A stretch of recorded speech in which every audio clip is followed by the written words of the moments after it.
ゆっくり解説。なぜ彼女は水に消えたのか。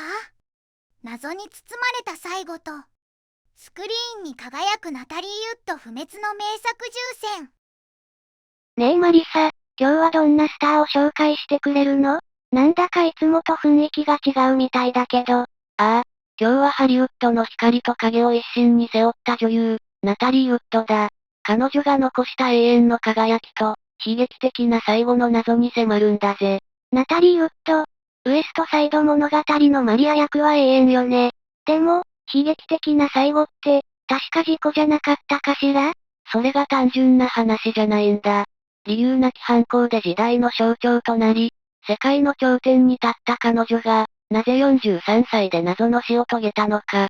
当初は事故とされたその死は、後に死因が溺死、及び不確定な要因によるものへと変更されたんだ。つまり、単なる事故ではない可能性が公式に示されたんだぜ。そうなの。知らなかったわ。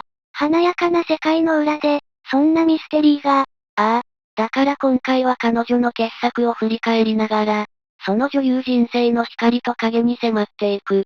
早速見ていこうぜ。第10位。ブレインストーム、1983年。いよいよランキングの発表ね。いきなり第10位が遺作なの。じゃあ、この映画がナタリー・ウッドの最後の作品になったってこと？その通りだぜ。第10位は1983年公開の SF サスペンス、ブレインストームだ。これは単に最後の出演作っていうだけじゃない。彼女の突然の死が、この映画の運命そのものを大きく揺るがした。まさに伝説の一本なんだぜ。映画の運命を揺るがしたって、一体どういうことなの？実はな、この映画の撮影が終わるまで、あとわずか数シーンっていう段階で、あの悲劇が起きたんだ。1981年の感謝祭の休暇中、彼女はヨットから転落してしまって、主演女優の突然の死で、撮影は完全にストップ。映画自体がお蔵入りになる、絶体絶命の危機に陥ったんだ。そんな、あと少しで完成だったのに、ひどすぎるわ。一時は未完成のまま終わる可能性もあったのね。ああ、配給会社は保険金を受け取るために制作の中止を決めたんだ。でも、監督のダグラス・トランブルが、ナタリーの最後の演技を世に出すために完成させるべきだと猛反対してな。彼の尽力の結果、残りのシーンは主に後ろ姿や影のシーンで彼女の妹ラナウッドが代役を務め、巧みな編集を駆使して、ついに完成にこぎつけたんだぜ。妹さんが、監督や多くの人の思いが詰まって完成した映画なのね。作中では、どんな役柄だったの？主人公と別居中の妻カレンの役だ。心が離れた夫と、彼が開発した他人の体験を共有できる装置を通じて、再び愛と絆を取り戻していくっていう、物語の感動の核を担う役だったんだ。だからこそ、この映画の最後には、ブーナタリー、ナタリーに捧ぐという追悼の言葉が捧げられているんだぜ。第9位、ボブとキャロルとテッドとアリス、1969年。第9位は、ボブ&キャロル&テッド&アリスね。不思議なタイトル。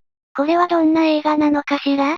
1969年に公開された、時代の空気を痛烈に風刺したコメディの傑作だぜ。ナタリー・ウッドの、それまでのイメージを覆すような、すごく挑戦的な役柄が見られるんだ。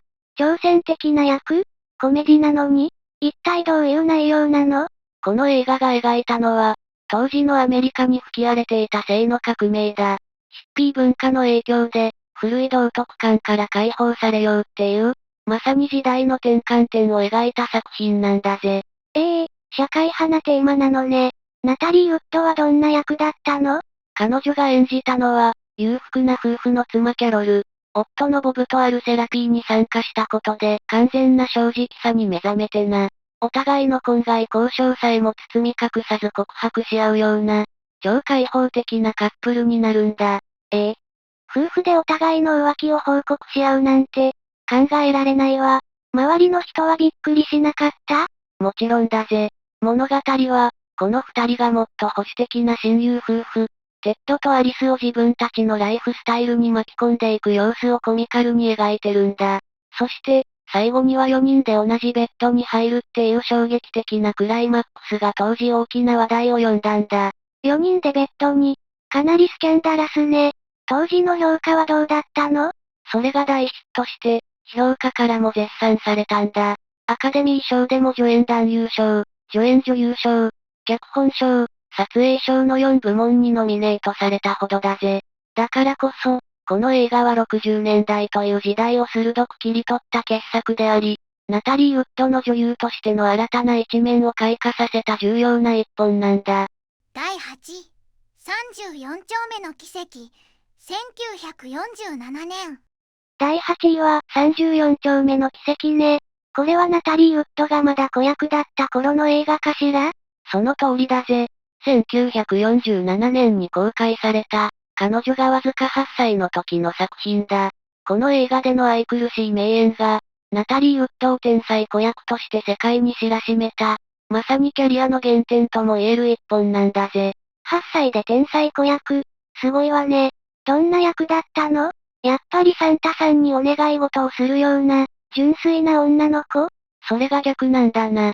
彼女が演じたのはスーザンっていう、超現実主義者の母親の影響でサンタクロースなんて全く信じていない、ちょっとませた女の子なんだ。そんな彼女の前に、自分こそ本物のサンタだと名乗るクリス・クリングルって老人が現れて、物語が大きく動き出すんだぜ。サンタを信じない女の子と、本物のサンタ。なんだか面白そうね。物語はどうなるの？このおじいさんが本当にサンタなのかどうかで、なんとニューヨーク中を巻き込んだ裁判にまで発展するんだ。サンタの存在を法廷で証明するなんて、前代未聞だろ？裁判、一体どうやって証明したのかしら？弁護士が切り札として裁判所に運び込ませたのが、山のような郵便物の袋だったんだ。その全部が、子供たちからサンタクロース宛てに出された手紙でな。これには裁判官もサンタの存在を認めざるを得なかった。このシーンは映画史に残るほど感動的なんだぜ。うわぁ、なんて素敵な展開なの。まさに奇跡ね。映画の評価も高かったんでしょう？ああ、サンタ役のエドマンド・グウェンはアカデミー助演男優賞を受賞したし、映画自体も今なお世界中で愛される不朽のクリスマス映画の傑作だ。そして何より、8歳にして大人びた少女の心の機微を見事に演じきったナタリー・ウッドの才能が、この奇跡の物語をより輝かせているんだぜ。第7位、ジプシー、1962年。第7位は、ジプシーね。ウエストサイド物語の翌年の作品じゃない。これもミュージカル映画なの？ああ、その通りだぜ。でも、これはただのミュージカルじゃない。それまでのナタリー・ウッドのイメージを打ち破る、彼女のキャリアにとって、とてつもなく大きな挑戦となった作品なんだ。大きな挑戦？清純なヒロイン役が多かった彼女が、一体どんな役を演じたっていうの？なんと、実在したバーレスクの女王、つまり伝説のストリッパーの半生を演じきったんだぜ。この映画の原作は、ブロードウェイで大ヒットしたミュージカルなんだ。あのナタリー・ウッドがストリッパー役を、ウエストサイド物語の清純なマリアのイメージが強すぎて、全く想像がつかないわ。だろ？しかも面白いのが、物語の実質の主役は娘をスターにすることに執念を燃やす、強烈なステージママなんだ。ナタリーが演じるルイーズは、もともとはスター候補の妹の影に隠れた、地味で内気な姉っていう役どころだったんだぜ。なんだか不憫な役回りね。そこからどうやって伝説のスターになるの？妹が一座を駆け落ち同然で去ってしまってな。母親は今度こそルイーズをスターにしようと躍起になるんだ。そして、ひょんなことからバーレスクの舞台に立ったルイーズは、やがてジプシー・ローズリーとして才能を爆発させる。内気な少女がスターへと変貌するクライマックスのステージはまさに圧巻の一言だぜ。すごいシンデレラストーリーね。この役で評価もされたんでしょう？ああ、実はナタリー自身、すべての曲をレコーディングし、自分で歌うことを強く望んでいたんだ。しかし、最終的にプロデューサーの判断で、そのほとんどがプロの歌手マーニ・ニクソンによる吹き替えに差し替えられてしまった。それでも彼女は、その悔しさをみじんも見せず、見事なダンスやパフォーマンスを演じきって、ゴールデングローブ賞の主演女優賞にノミネートされたんだ。清純派からの脱皮を目指した彼女の女優魂と、新たな魅力が輝いた、キャリアの転換点となる一本なのさ。第6位、創作者、1956年。第6位は、創作者、ジョン・ウェインが出てるってことは、西部劇よね。ナタリー・ウッドも西部劇に出てたんだ。ああ、だがこれはただの西部劇じゃないぜ。西部劇の神様ジョン・フォード監督とジョン・ウェインが組んだ、映画史に輝く西部劇の金字塔なんだ。その評価は圧倒的で、アメリカ映画協会が選ぶ最も偉大な西部劇映画で堂々の第1位に輝いているんだぜ。第1位、それはすごいわね。でも、そんな歴史的な傑作で、ナタリー・ウッドはどんな役を演じたの？彼女が演じたのは、物語の全ての引き金となる超重要な役、コマンチ族に連れ去られてしまうメイのデビーだ。主人公の E さんは、このデビーを救い出すためだけに、5年もの長きにわたる、孤独で過酷な捜索の旅に出るんだ。5年間も、じゃあ、ナタリー・ウッドの出番は物語の後半が中心になるのね。その通りだ。だが、彼女の存在こそが物語の核なんだ。そして、このデビー役は、天才子役だったナタリー・ウッドが、大人の女優へと本格的にステップアップする上で、極めて重要な作品になったんだぜ。なるほどね。それで、5年も経って見つかったデビーはどうなっていたの？すっかりコマンチ族の一員として成長していたんだ。それを見た E さんの心に、救出への執念と、変わり果てた名への憎しみが激しく交錯する。映画史に残るクライマックスで、E さんがデビーを殺すのか、それとも救うのか、見る者は息を飲むんだぜ。憎しみ、そんなに複雑な話だったのね。結末はどうなったの？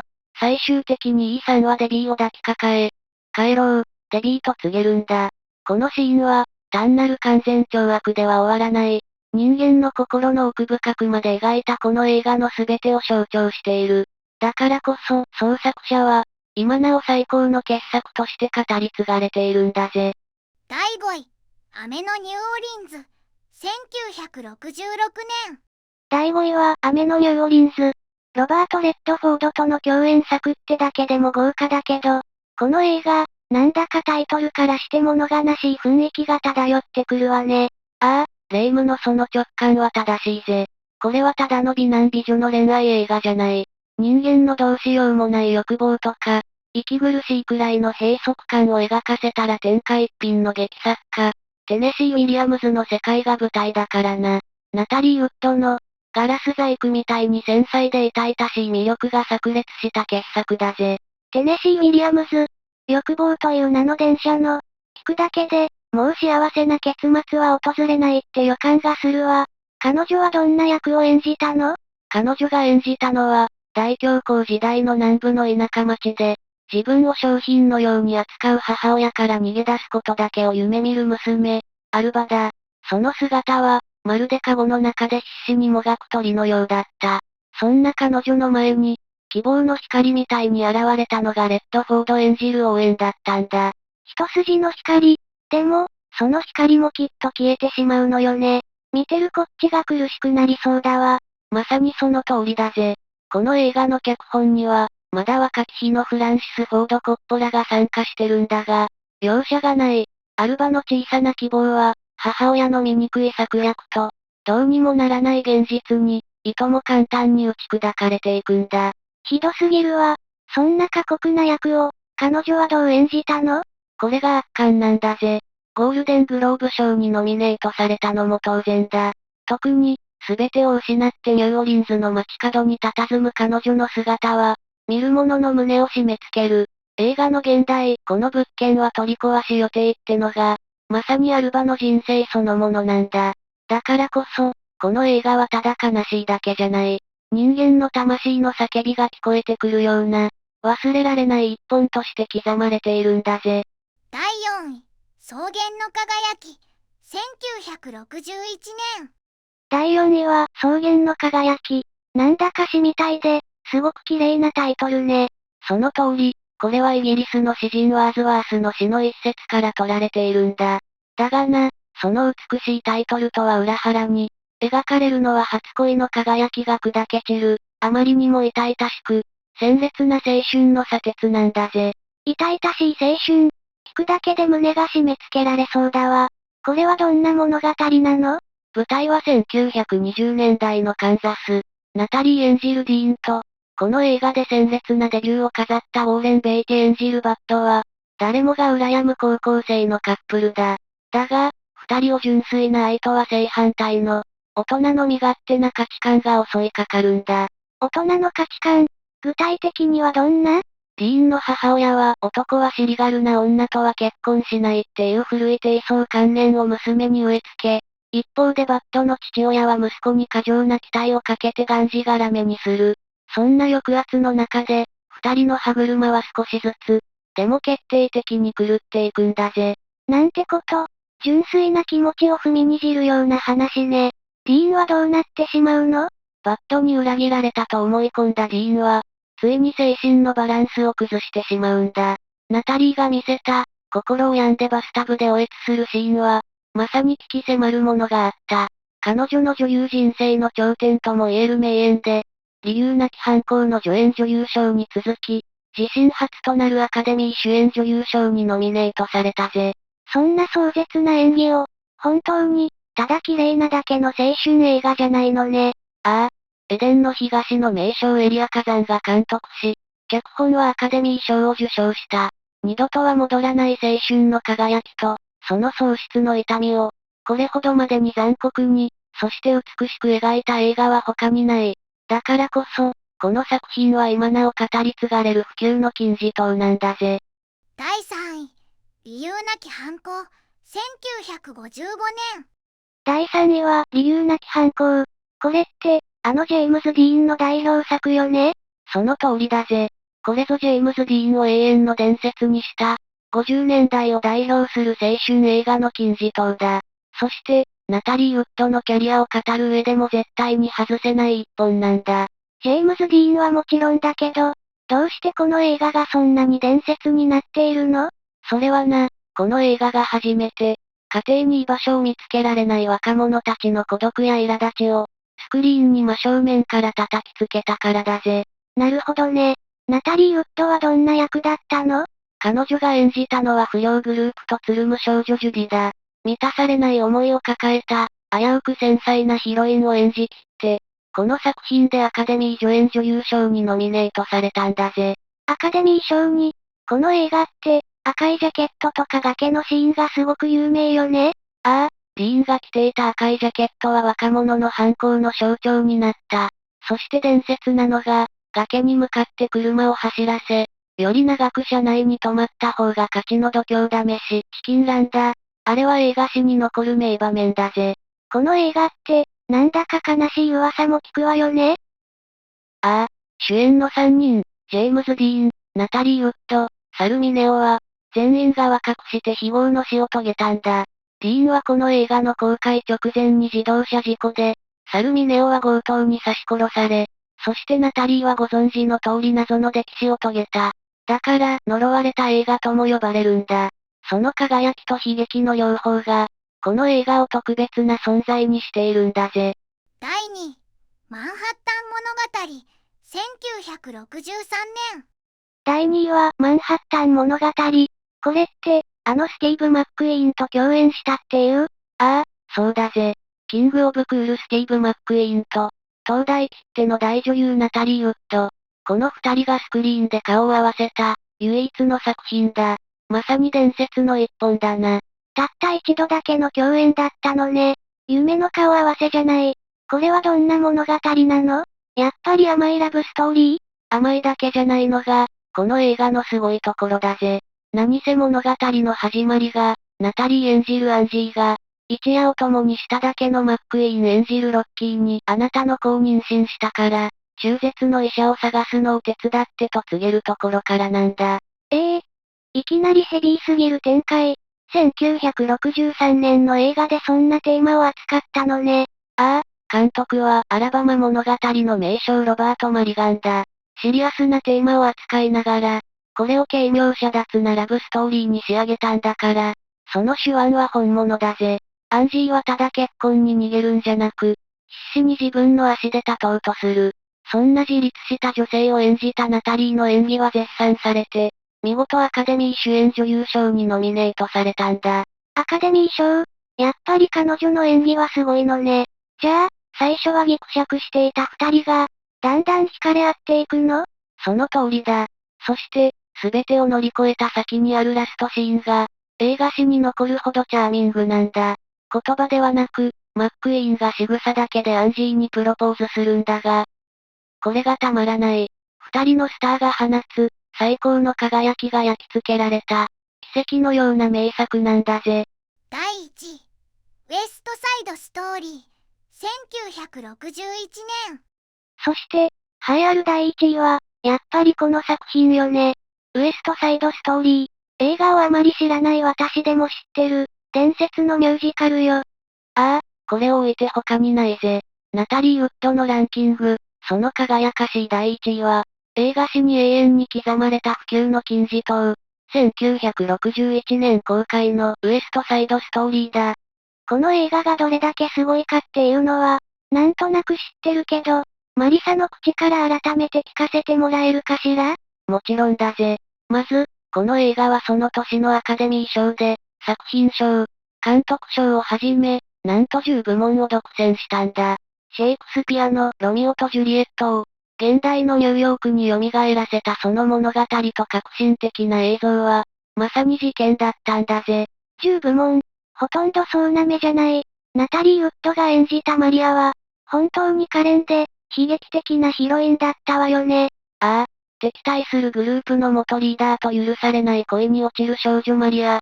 ナタリー・ウッドはこの役で、世界中の誰もが知るトップスターの座を不動のものにしたんだ。彼女の純粋無垢な輝きがなければ、この物語はこれほどまでに人の心を打つことはなかっただろうな。トゥナイトとかアメリカとか、曲も全部素晴らしいわよね。今でも色褪せない名曲ばかり。レナード・バーンスタインが手掛けた音楽は奇跡的だよな。実はここでも、ナタリーは自分で歌うことを信じて全ての歌を録音し終えていたんだ。だが、完成版では彼女に知らされることなく、その歌声はマーニ・ニクソンによる吹き替えに差し替えられていた。しかし、そんなことを微塵も感じさせない彼女の表情豊かな演技と圧倒的な存在感は、マリアという役に永遠の命を吹き込んだ。だからこそ、この映画はミュージカルの最高峰として、これからもずっと語り継がれていくんだぜ。総評またはまとめ。こうしてランキングを振り返ると、ナタリー・ウッドがただ悲劇のヒロインだっただけじゃないってことがよくわかるわね。ガラスのように脆く、ダイヤモンドのように強い、本当にすごい女優だったんだわ。ああ、天才子役から時代の反抗の象徴へ、そして大人の女性の複雑な心を演じきる実力派へと、見事な変貌を遂げた。だが、そんな彼女の輝かしいキャリアは、1981年11月29日、あまりにも突然に終わりを告げる。イントロでも話していた、謎の死よね。結局、真相はどうなったの？当初は、ボートに戻ろうとして足を滑らせた事故死とされた。だが、彼女の腕や足、顔には複数の打撲傷や引っかき傷があり、多くの謎が残ったんだ。そして事件は動く。2011年に再捜査が開始され、2012年、死因は溺死、及び不確定な要因によるものに変更された。事故じゃない可能性が。ああ、そして決定的なのが2018年だ。ロサンゼルス軍保安局は、あの日ヨットに同乗していた夫のロバート・ワグナーを重要参考人だと公式に発表したんだ。彼は現在に至るまで当局の聴取を拒否し続けている。真相は、今も深い海の底なんだ。そうだったのね。なんだか、やりきれないわね。ああ、だが、謎が彼女の伝説を形作ったわけじゃない。私たちは、スクリーンの中に焼き付けられた彼女の永遠の輝きを、これからも見つめ続けるだけだぜ。今回の解説が、そのきっかけになってくれたら嬉しいな。本当にそうね。というわけで、今回の動画が面白いと感じてくれたら、高評価とチャンネル登録をよろしく頼むぜ。